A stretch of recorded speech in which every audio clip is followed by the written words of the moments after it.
Luc Kabyle, bienvenue sur le plateau de Résonance Créole et merci d'avoir accepté cette invitation. Mais avec plaisir, bonjour. Tu es artiste peintre et le public peut découvrir ta dernière exposition à l'Office de la culture du Lamentin jusqu'au 25 avril. Plus que quelques jours encore pour s'imprégner de ton travail et rester Estebekwe devant tes œuvres, puisque c'est le nom de ton exposition. Alors nous allons bien sûr découvrir quelques toiles ensemble, mais avant, tradition de cette émission, tu partages avec nous une pensée de Lao Tse. Celui qui croit en lui-même n'a pas besoin de convaincre les autres. Est-ce à dire que tu ne justifies jamais tes choix ? Non, pas forcément. C'est que je suis quelqu'un qui travaille donc, assez seul. Donc du coup, je n'ai pas besoin de l'approbation d'un tel pour faire quelque chose. Donc, tout simplement, je m'affirme, je suis moi-même tous les jours, tout simplement. C'est vrai qu'on a tendance à oublier que la peinture et parfois l'art de façon générale, c'est une activité assez solitaire finalement. Oui, mais bon, j'enseigne beaucoup. Donc j'ai deux parties.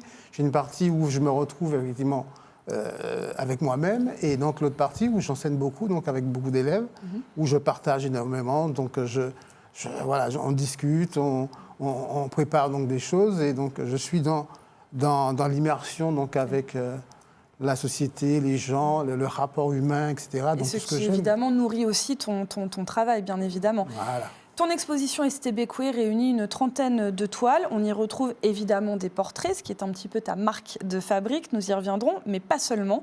Beaucoup de couleurs, beaucoup de matières et un travail mené autour de l'identité martiniquaise. Tu dis vouloir révéler les âmes. Explique-moi ça. Disons que je suis quelqu'un qui est parti en quête de la beauté intérieure, de l'âme. J'essaie de redessiner un petit peu l'univers avec mes pinceaux.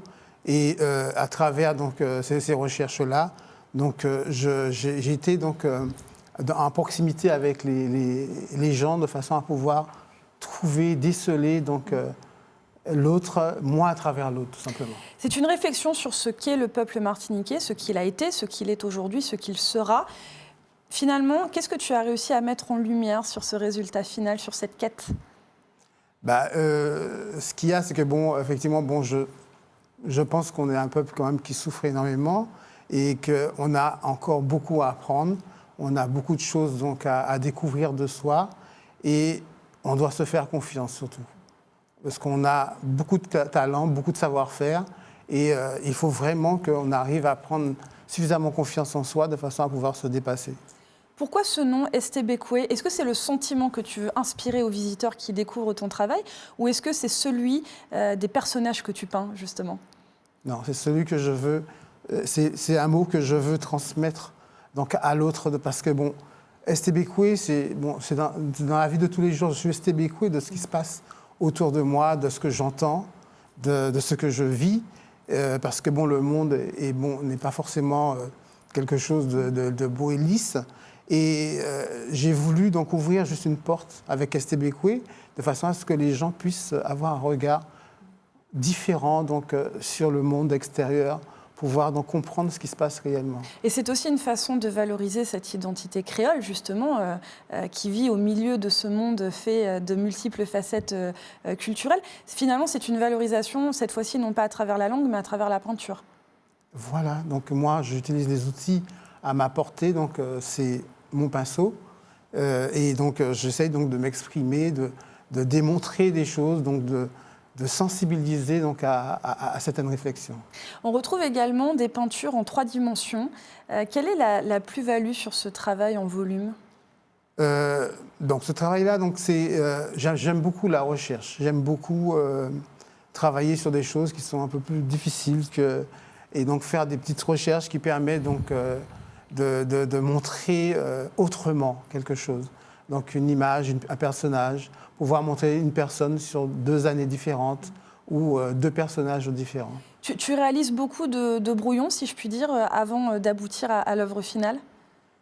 Je travaille sur le frais, c'est-à-dire que j'ai en moi et je le jette sur la toile, tout simplement. Je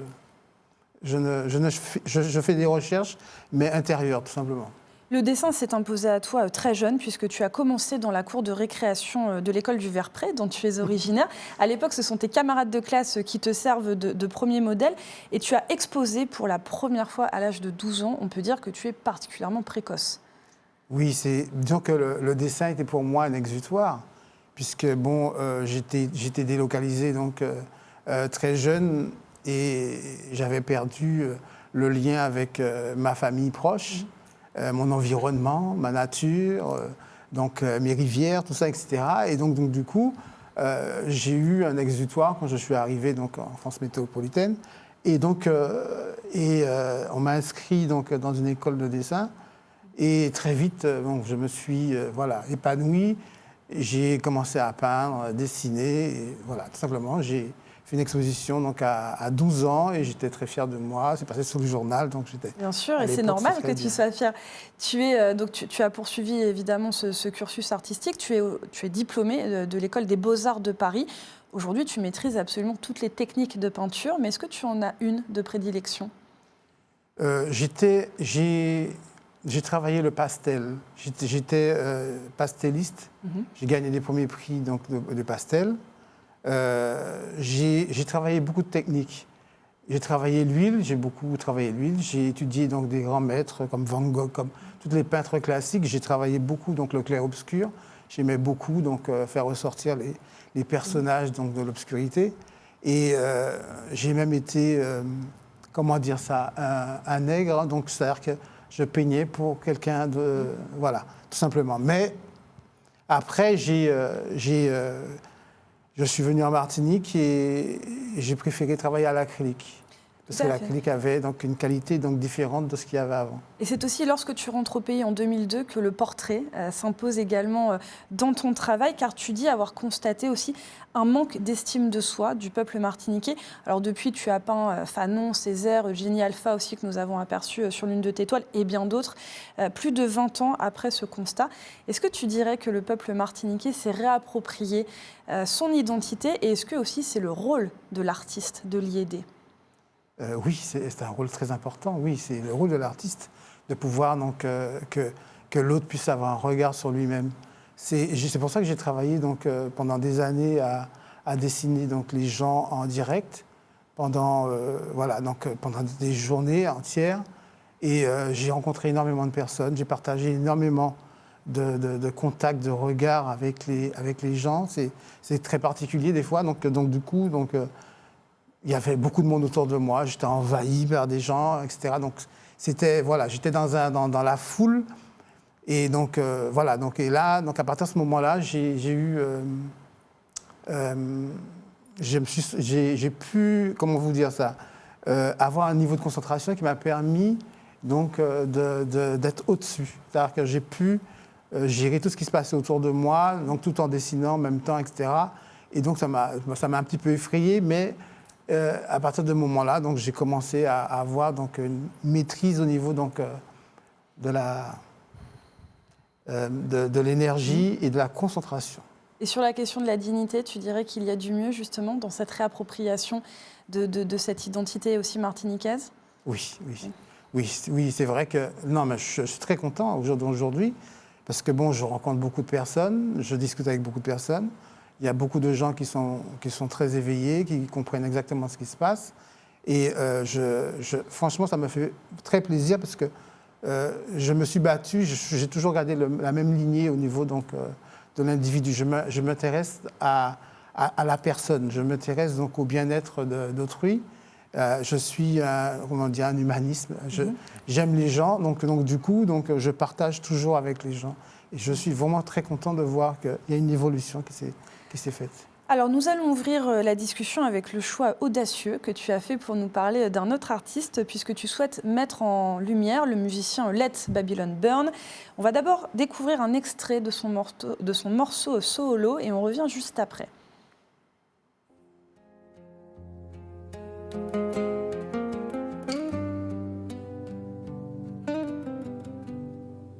Did I let you down? Did I bring your pain? Should I carry guilt or let the silence reign? 'Cause As I saw the storm before the skies went gray, yes, I knew you'd stumble and I walked away. So I took what's mine by the stars above, took your soul into the night with love. It might be done, but it don't end there. I'm still right here if you ever care. You touch me hard, you touch me so, you change me back.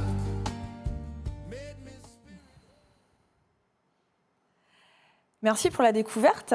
Let Babylon Burn est présenté comme un artiste indépendant norvégien, mais je tiens à préciser que s'il y a bien des humains à l'origine du projet, il s'agit en réalité de musique réalisée à l'aide de l'intelligence artificielle, ce qui fait polémique puisqu'aujourd'hui, évidemment, beaucoup d'artistes se sentent menacés par l'IA. Est-ce que toi-même, en tant qu'artiste, tu considères qu'il faut avancer avec l'IA, qu'elle peut au contraire permettre aussi d'aller plus loin dans le processus artistique plutôt que finalement se dresser contre elle et peut-être perdre une bataille déjà perdue d'avance au final? Oui, est-ce qu'on a le choix? Non, on n'a pas le choix. C'est-à-dire que là, la technologie donc, avance, elle est là, elle est présente, elle est déjà donc, ancrée donc, dans la société. Et donc on ne peut pas faire autrement que justement s'adapter et se servir d'elle au lieu qu'elle se sert de nous. Donc il faut se positionner d'une certaine façon qui permet donc de pouvoir en tirer parti, mais pas être victime. Donc, de ce... Même avec la peinture? Même avec la peinture, bien sûr. Ça arrivera? Beaucoup, ça arrivera. C'est déjà donc il y a maintenant ils font des fresques murales, ils font de tout maintenant. Donc on utilise des casques virtuelles. Il y a beaucoup de technologies qui est déjà en place. Tu ne t'y es pas encore mis? Qui moi? Oui. Moi, j'ai déjà fait les premiers essais, par exemple, des casques virtuels. Donc, j'avais été dans des essais qu'il y avait donc, à Dillon. Et donc, voilà, j'ai découvert de peindre dans le vide, dans le virtuel, etc. Donc ça m'a amusé, mais bon, voilà, quoi. Donc, ça reste de la technologie. Mais bon, pour moi, ce n'est pas de l'art. En tout cas, pour découvrir ton coup de pinceau véritable, on rappelle au public qu'il lui reste quelques jours pour découvrir ta dernière exposition Estébékoué. Ça se passe à l'Office de la Culture du Lamentin. Merci beaucoup, Luc Kabil, d'avoir partagé ce moment avec nous dans cette émission. Merci. Merci beaucoup à vous. Et merci à vous, chers téléspectateurs. On se retrouve bien évidemment dès demain pour ouvrir une nouvelle page dédiée à la culture. Soyez au rendez-vous.